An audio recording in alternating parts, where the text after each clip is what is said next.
If you're using cake dummies for fondant cakes and you're tired of all the scrubbing, all the mess, and you don't want to put polystyrene in your dishwasher and you want to keep your dummies pristine, then keep watching. Hi, I'm Jessica. I'm going to be showing you how to panel a tall cake dummy like these ones here. This is a really simple, no-nonsense method. I use it all the time. It's really quick and easy, and you don't need any complicated tools or fancy expensive tools or anything like that. And another great thing about this is you can actually use it for your smaller cakes as well. But it is a method that I would only recommend for ganached cakes. And do make sure that the ganache is set so it's completely hard before using this method if you do. Just before we get into the method, I just want to tell you quickly about my wafer paper sculpture Layers in Motion masterclass. If you haven't heard about this class before, I really am so proud of this technique and what my students have managed to create from this. It is so exciting. I'm going to be showing you this pleating effect, how to create the collars, how to add embellishments. If you are interested in the class, I'll leave a link in the description box below. Here you'll find all the details, everything that's included, and pricing. Now let's get right back to the video.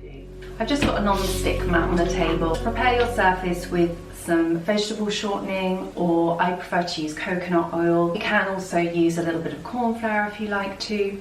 Don't use icing sugar. I never use icing sugar for making my surfaces non-stick.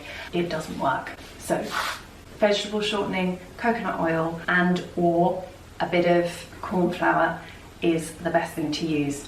So I've got my cake dummy and I've got my fondant here.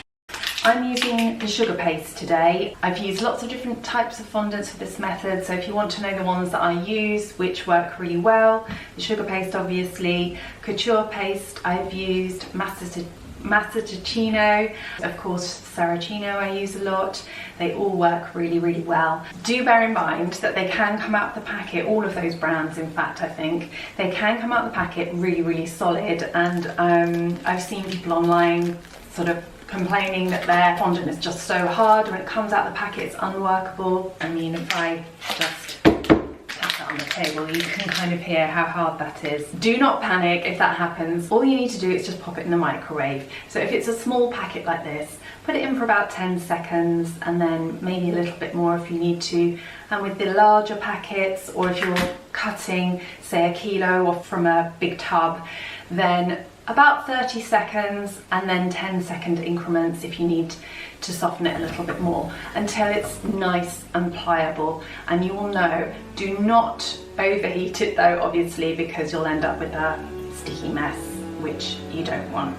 For this part, you're going to need your cake dummy, your coconut oil or vegetable shortening, and a cloth just for wiping your hands in case you get too messy.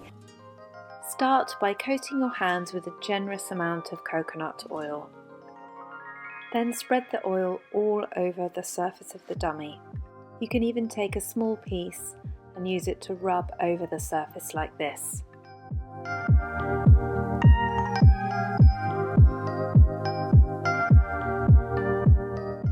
You need to make sure that all the surface is completely covered, especially the edges, leaving only the base uncovered.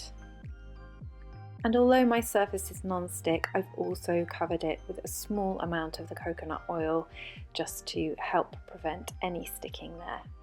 And I'm going to put a brand new blade in my knife. It's always preferable to start each new project with a new blade. Firstly, give your softened fondant a good knead.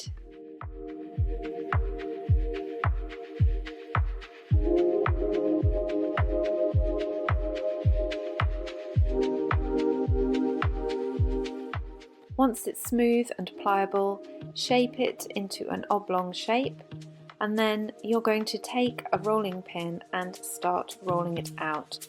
You need to make a long oblong shape, making sure the smaller measurement is enough to cover the height of the dummy, and the longer measurement is at least enough to wrap around the circumference of the dummy, and the thickness should be about 0.5 centimetre. I'm rolling out, making sure there's a bit of extra length. This is so I have a piece to cover the top, and it just saves me from rolling out twice. Then I'm going to flip the fondant over because I want the underside of the fondant to be attached to the dummy. Then cut a piece off the end big enough to cover the top of the dummy and just trim off any excess. Reapply the coconut oil if it's feeling a little dry before you place the fondant on the top. Use your smoother to rub the fondant until you can see the circular shape of the top. Use your spare hand to hold the dummy and, pointing the knife down, trim off the outer edge of the fondant all the way around the top of the dummy. If your knife becomes sticky, wipe it with a damp cloth before carrying on. Keep your knife in roughly the same position all the time, carefully turning the dummy with your spare hand. Keeping the knife in a downward motion, moving towards you, will help stop the fondant being pulled up off the top of the dummy.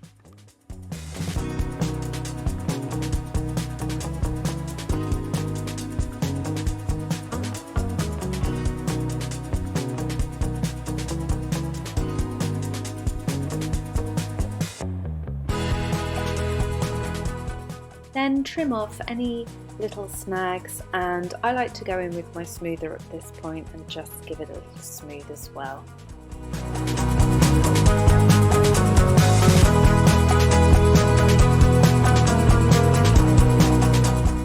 And now your dummy is ready, or your small cake is ready to move on to covering the sides. Take your larger piece of fondant and cut a straight edge along one of the long edges. I've actually added some extra coconut oil over the surface of the fondant to help it stick.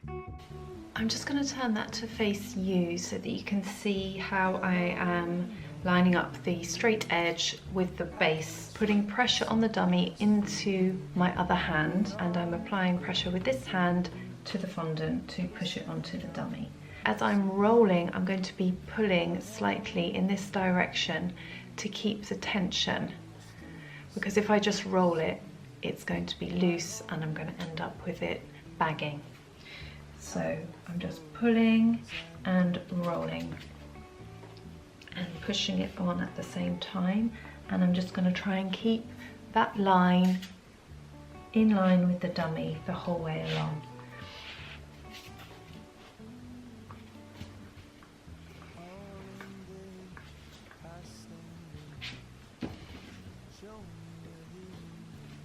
Just keeping the tension is really important so that you don't get bagging and air bubbles. And I'll just pull that down a little bit there. And here you can see the line where the fondant underneath stops and where it's overlapping. What I'm going to do there, I'm just going to trim that off. And then I'm going to cut between the two layers of fondant here. I'm going to go right down and I'm going to keep the line as straight as possible.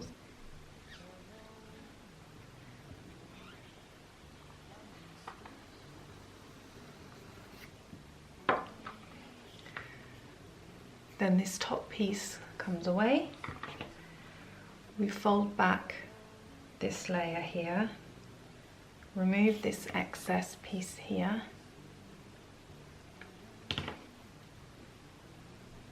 and then fold that back in and join the lines again. And this line here is really visible at the minute.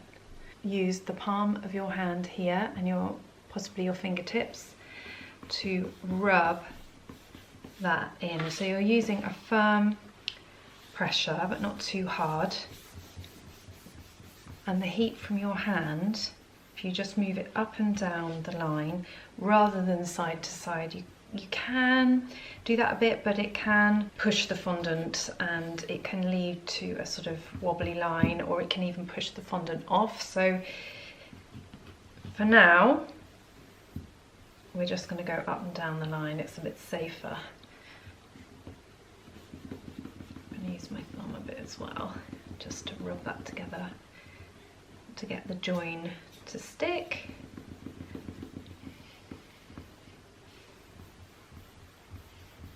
And this might take a few minutes.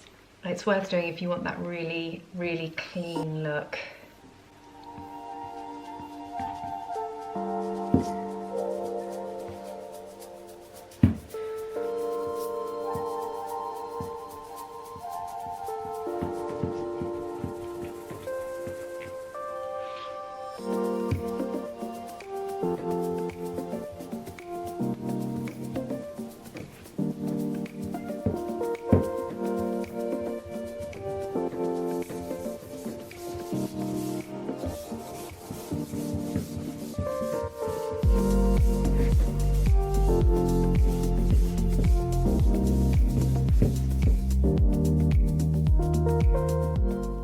I'm going to transfer the dummy over to my turntable, but to stop it slipping, because obviously the bottom of the dummy will be sliding all over this, you can use various different things. You could either use some carpet gripper, or if you've got a silicone mat, like just anything like this lace mat, that would work. I'm just going to pop this on here. Firstly, I'm just going to make sure that the fondant is fully adhered to the dummy. Run your hands up and down, especially around the top.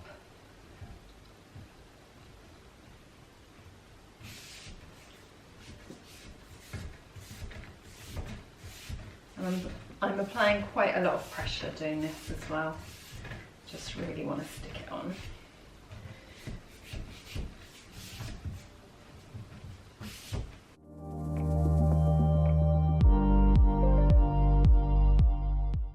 I'm going to start where the join is. I'm actually just using my body here just to stop the cake table turning, because I need my two hands at the top. I can't hold it with this hand, so I'm just going to literally just lean it, and it just stops it from swinging when you put the knife in. So I'm going from the join here, and I'm just lining up the knife with the top of the cake, and then I'm just pulling with my thumb and finger, pulling the cake around.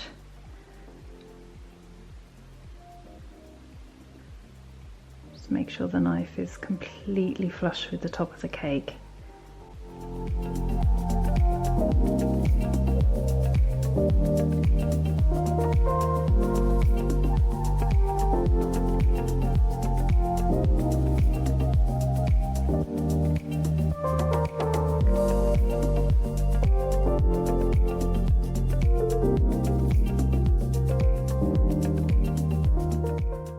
So just keep working your way around, making sure that the knife is flush with the top of the cake the whole way round. And if you can do it in one, great. If you can't, I'll just demonstrate. Come up. If your knife is getting sticky, come up. Take a piece off. Give your knife a wipe. Line the knife up again.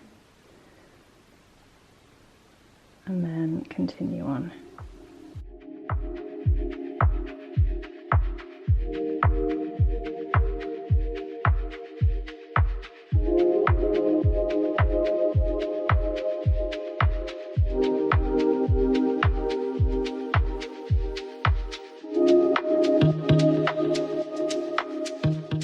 So you can just go around now, just make sure it's stuck all the way around again in case any of the fondant's moved. Just wipe off any excess bits.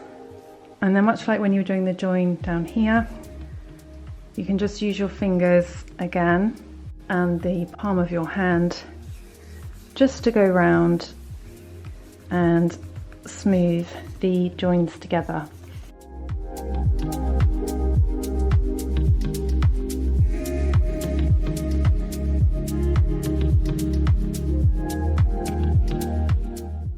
You need to be a little bit patient, especially on a cool day like today here. It's quite cool and dry here today, so The fondant's set quite fast. And how much you work on this is really up to you. If the top of your cake is going to be thin and you're going to leave it clean, obviously you're going to need to spend more time on that. I'm just going to push the fondant a little bit here, either side, where it's just pulled away a bit. It's causing a bit of a blip there, which is a bit annoying. So just ease it in, and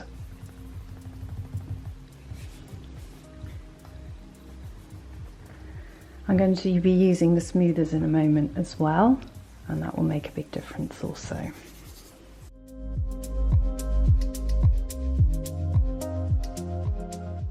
I will point out that the join on the camera does look a lot more visible than it does off camera. It's really picking it up.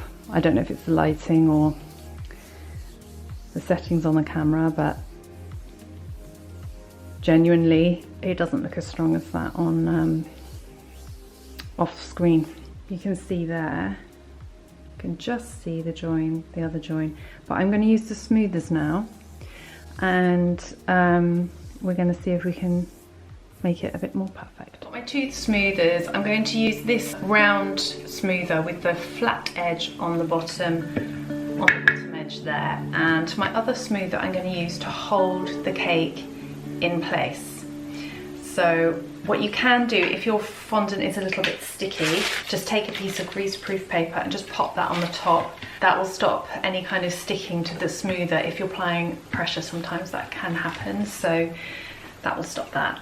My fondant today has gone on really well, but obviously when you're handling, and if it's a warm day, you might get finger marks and things like that.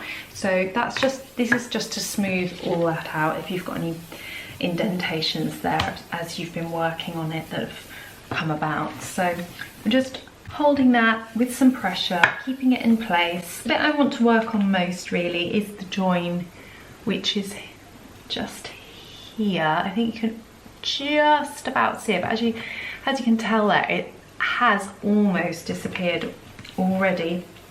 I'm just going to use my smoother just to try and work that in a little bit more, moving back and forth and up and down.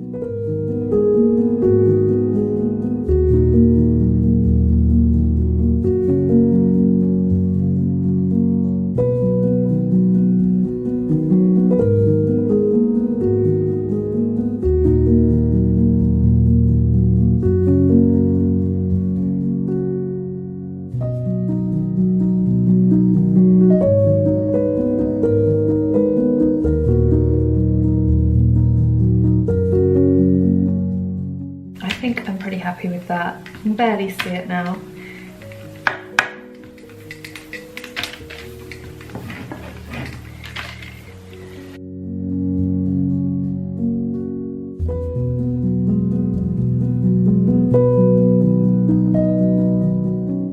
So we've got a little bit of uneven edges here, and I'm just going to flip the cake over, placing the fondant covered top down onto the turntable.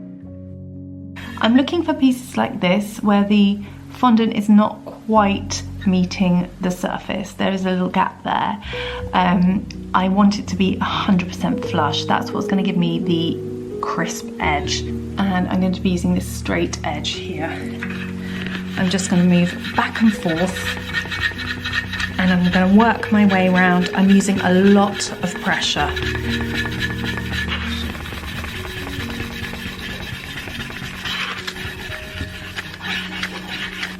And go around and check and see where there are any gaps still.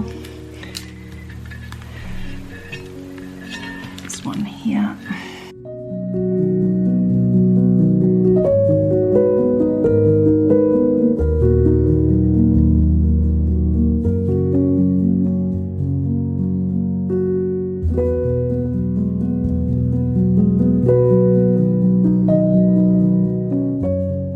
If there's still any gaps, there's a tiny bit here. You can just push the fondant down a little bit from the top and then rub again from side to side. That will help ease it down a little bit into that space.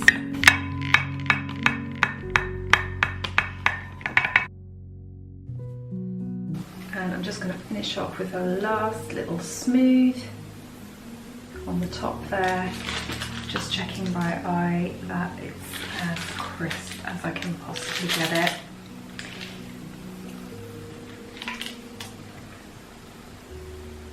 There we go. And that is how you panel a dummy cake. Next, I'll be showing you how to remove the fondant. To remove the fondant, you'll need a sharp knife, and bearing in mind that the fondant might be very hard, do make sure you keep your fingers well out of the way of that knife in case it slips, and just simply cut down through the fondant all the way from top to bottom, and then simply peel it away, and you will see how easily this comes off your dummy, leaving the dummy absolutely pristine underneath. And don't forget, you can find out all the details of my wafer paper sculpture Layers in Motion masterclass in the description box below. Thank you so much for watching, take care, and I'll see you again soon.